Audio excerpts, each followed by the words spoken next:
शिक्षा के संस्थान कहिए, मंदिर कहिए, यहाँ पर अब छात्रों की जाति भी पूछी जाएगी। मतलब एक तरफ जहाँ सभी को एकजुट होने की बात कही जा रही है, देश को एकजुट रहने की बात की जा रही है, तो वहीं एक बार फिर से विपक्ष का वो शिगुफा आ गया है जातियों में बांटने का। अब जेएनयू में जातीय जनगणना होगी। जी हाँ, जेएनयू में छात्रों की जातीय जनगणना होगी।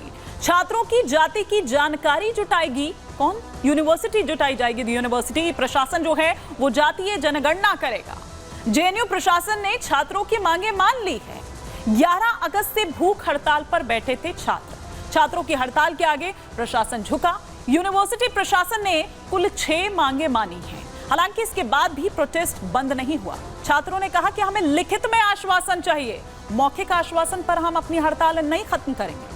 आज छात्रों की भूख हड़ताल का 17वां दिन है, तो प्रोटेस्ट अब भी चालू है। प्रोटेस्ट अब भी चालू है और उसकी तस्वीरें आइए हम आपको दिखाते हैं कि किस तरह की तस्वीरें जो हैं, वो जो शिक्षा का मंदिर है, जहां पर शिक्षा दीक्षा लेने के लिए जो छात्र हैं वो दूर दूर से यहां पर आते हैं, लेकिन वहां पर देखिए किस तरह से, ये देखिए यहां पर भूख हड़ताल पर बैठे हुए ये छात्र, और 17वां दिन आज यहां पर जवाहरलाल नेहरू यूनिवर्सिटी की अगर बात करें तो इससे पहले भी आपने देखा है कि कब कब वो किस किस तरह के विवादों में फंसी रही है। ये देखिए ये छात्र यहां पर जो भूख हड़ताल पर बैठे हुए थे अपनी मांगों को लेकर, जातीय जनगणना से लेकर छात्रावास से लेकर इस तरह की जो तमाम मांगे हैं, अब जातीय जनगणना के बाद ये छात्र यहाँ पर कर रहे हैं, तो इससे समझ आता है कि दरअसल क्या यहाँ पर पूरा माजरा है।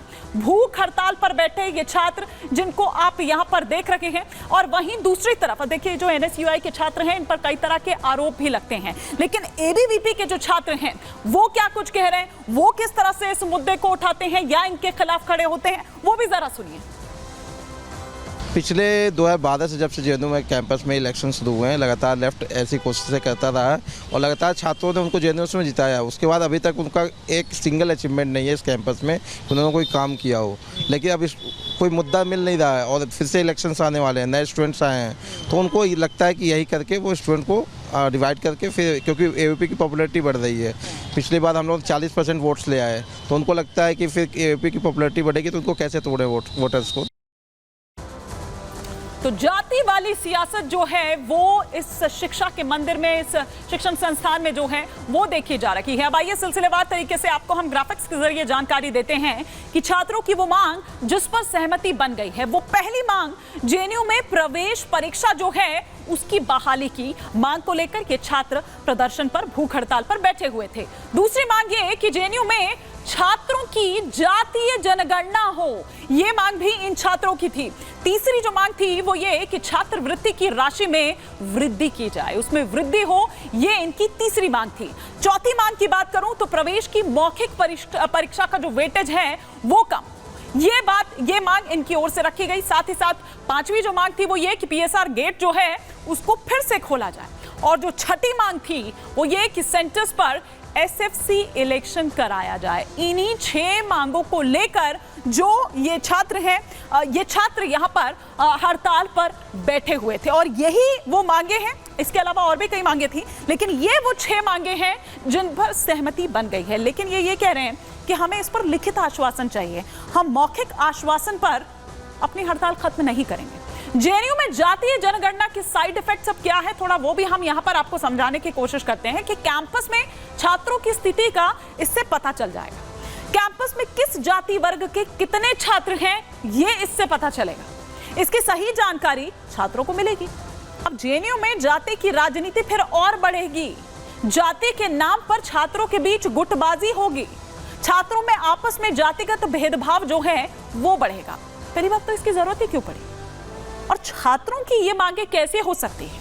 संख्या के आधार पर आरक्षण की मांग हो, संख्या के आधार पर सुविधाएं की फिर उसकी जो है मांग वो की हो जाएगी, आरक्षण का दायरा बढ़ाने की मांग होगी, आरक्षण के मुद्दे पर विवाद बढ़ सकता है। आपने बांग्लादेश में देखा था, इसी तरह से सुलगी थी वो आग कि आरक्षण को मुद्दा बनाया गया और फिर उसके बाद आप देखिए कि किस तरह की स्थिति हो गई। और जब मैं ये बात कर रही हूँ तो मुझे सलमान खुर्शीद का वो स्टेटमेंट भी याद आ रहा है, वो बयान भी याद आ रहा है जिसमें उन्होंने ये कहा था कि भारत में भी बांग्लादेश जैसी स्थिति है। मतलब दिखाई नहीं दे रही है, दिख तो ये रहा है कि सब कुछ ठीक है, लेकिन सब कुछ ठीक नहीं है। क्या इसका कोई कनेक्शन है? यूनिवर्सिटी के भीतर तनाव भी तो बढ़ेगा ना इससे, और हर आए दिन फिर आप देखिए कि जेएनयू से जब आते हैं तो इसी तरह की तस्वीरें जो हैं वो सामने निकल कर आती है। और अगर ऐसा होगा तो फिर ये और ज्यादा बढ़ेगा ये तनाव। और अब फिर देखिए वहां पर किस तरह के वो जो नारे जो हमेशा सुनाई देते हैं, आजादी के जो नारे हैं वो भी यहां पर लगाए गए। आजादी किससे चाहिए? आजादी चाहिए हिंदू राष्ट्र से। किससे चाहिए आजादी? राम राज्य से। जरा सुनिए जरा क्या कह रहे थे ये छात्र।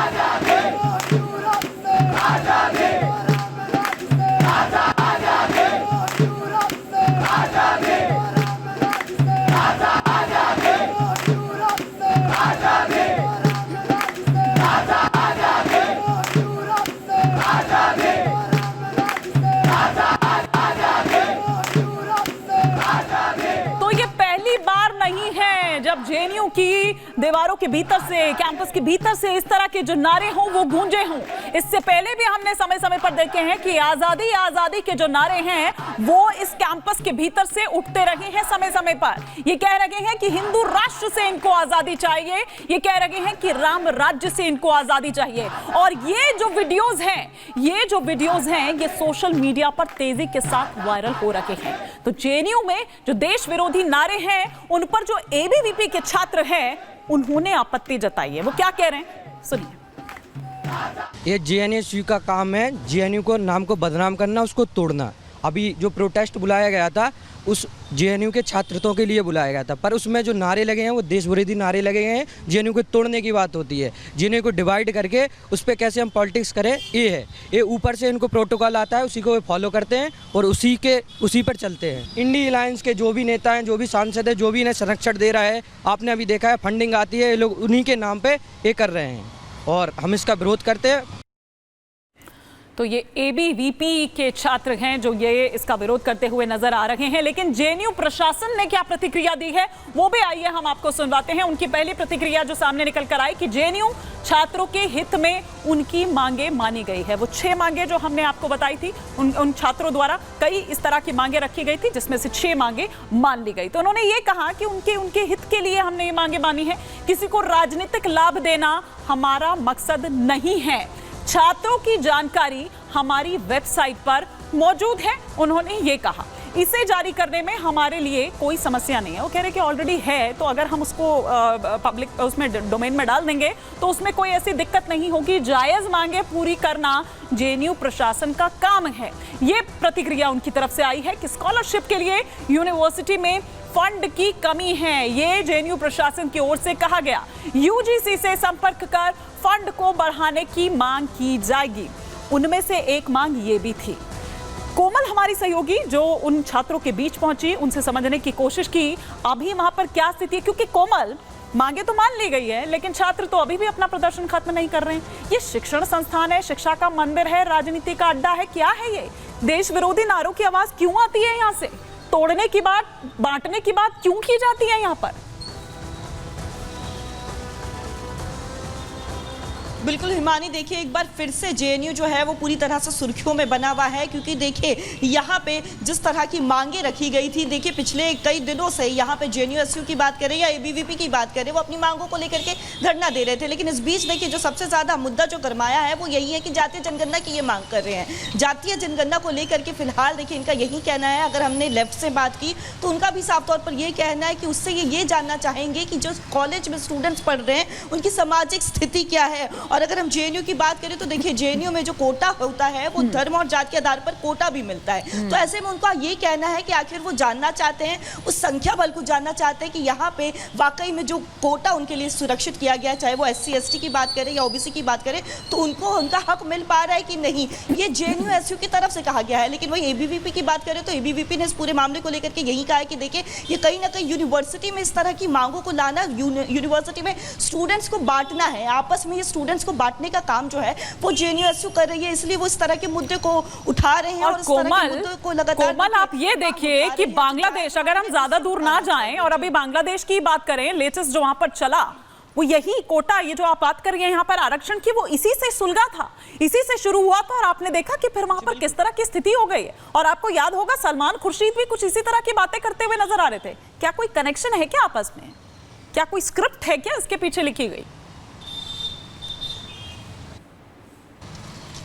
देखिए बिल्कुल, अगर हम सलमान खुर्शीद की ही बात करें और जो जिस तरह से आरक्षण की मांग होती है बांग्लादेश में, और उसके बाद देखिए किस तरह से बांग्लादेश में पूरे बांग्लादेश को जलाया जाता है, लेकिन बांग्लादेश में हिंदुओं के घरों को जलाया जाता है, हिंदुओं के मंदिरों में तोड़फोड़ की जाती है, तो मांग आरक्षण की होती है, लेकिन टारगेट कौन होता है? हिंदू होता है। वही ठीक देखिए, अगर हम बात करें तो सेम फुटप्रिंट जो है हमें यहाँ पे भी देखने को मिलती है कि किस तरह से देखिए ये मांग जो है यहाँ पे पहले तो वो धरने पर बैठे होते हैं कि जो बेसिक मांग है उसे जी। फुलफिल किया जाए, लेकिन धीरे धीरे ये मांग जो है किस तरह से देखिए एक राजनीतिक रूप ले लेता है बिल्कुल। और जातीय जनगणना की मांग भी करने लगता है। और सबसे बड़ी चौंकाने वाली और देखिए गौर करने वाली बात तो ये है कि आखिर जो जेएनयू का प्रशासन है वो भी स्वीकार कर लेता है, वो हालांकि भी ये मौखिक स्वीकार कर रहा है, बिल्कुल। और साथ साथ वो यहाँ पर ये भी कह रहा है कि कोई राजनीतिक मंशा नहीं है,